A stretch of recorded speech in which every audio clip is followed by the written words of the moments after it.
Hi friends, welcome to my channel. ఈరోజు night నేను egg fried rice చేద్దామని అనుకుంటున్నాను. సో దానికోసం నేను ఒక బౌల్ తీసుకొని గ్యాస్ అయితే ఆన్ చేసేసాను. నెక్స్ట్ అయితే ఆయిల్ పోసేసుకుంటున్నాను.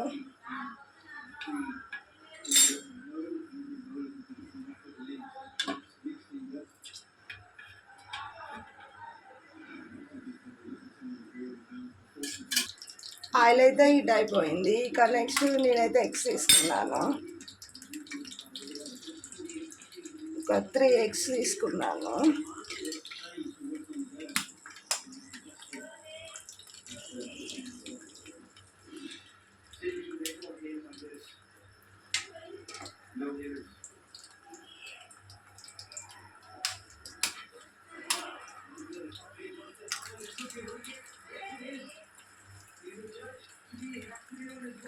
ఈ ఎగ్స్ కొంచెం ఆయిల్ ఇలా అయిపోయిన తర్వాత బాగా కలబెట్టాలి.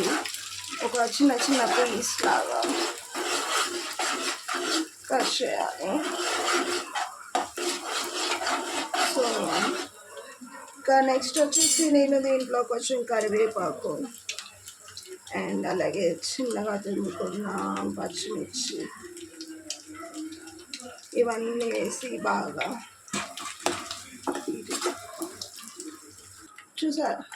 చూసారా ఆయిల్లో ఎంపుతున్నప్పుడు ఇలా చిన్న చిన్న నెబ్బలు వచ్చేంతవరకు మనం ఎగ్ని ఆయిల్లో ఎంపుతూనే ఉండాలి, అలాగే కలబెడుతూనే ఉండాలి. ఇప్పుడు స్టవ్ అయితే సిమ్లో పెట్టేసుకోవాలి, అంటే మీడియం సైజులో. సో ఇక నెక్స్ట్ వచ్చిన ఐటమ్ మనమైతే కారం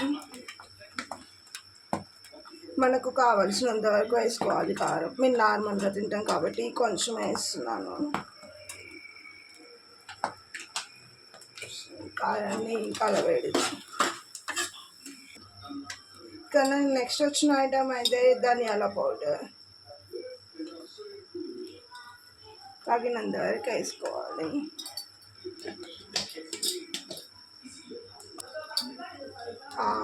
ఆ తర్వాత గరం మసాలా కొంచెం, తగినంత సాల్ట్,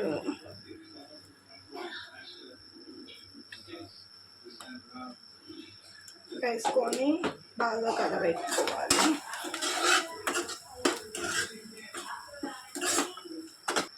ఆ తర్వాత మనం ముందుగా ఇలా పొడంగా కలబెట్టుకున్న రైస్ తీసుకొని ఎగ్స్లో వేసుకోవాలి.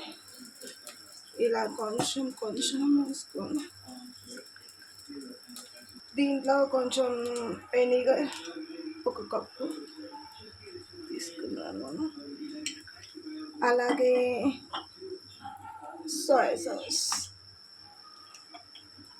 ఒక కప్పు,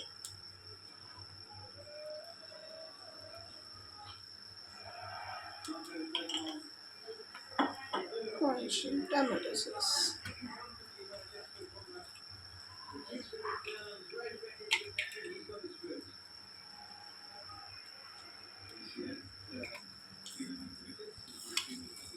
ఇలా కొంచెం కొంచెం కలబెడుతూ మిక్స్ చేసుకుంటూ ఉండాలి. ఫైనల్గా అయితే ఎగ్ ఫ్రైడ్ రైస్ రెడీ అయిపోయింది. సో దీన్ని మనం ఒక ప్లేట్లోకి తీసుకోవాలి. దీనికోసం నేను ఉల్లిగడ్డలు నిమ్మకాయ రెడీ చేసుకున్నాను.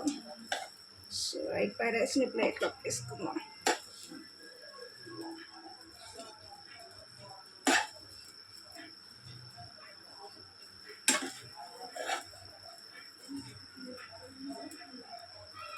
సో వేడిగా ఎగ్ ఫ్రైడ్ రైస్. ఈ వీడియో మీకు నచ్చినట్టయితే లైక్ చేయండి, షేర్ చేయండి, కామెంట్ చేయండి, సబ్స్క్రైబ్ చేసి పక్కన గంట కూడా కొట్టేసేయండి. Thank you so much.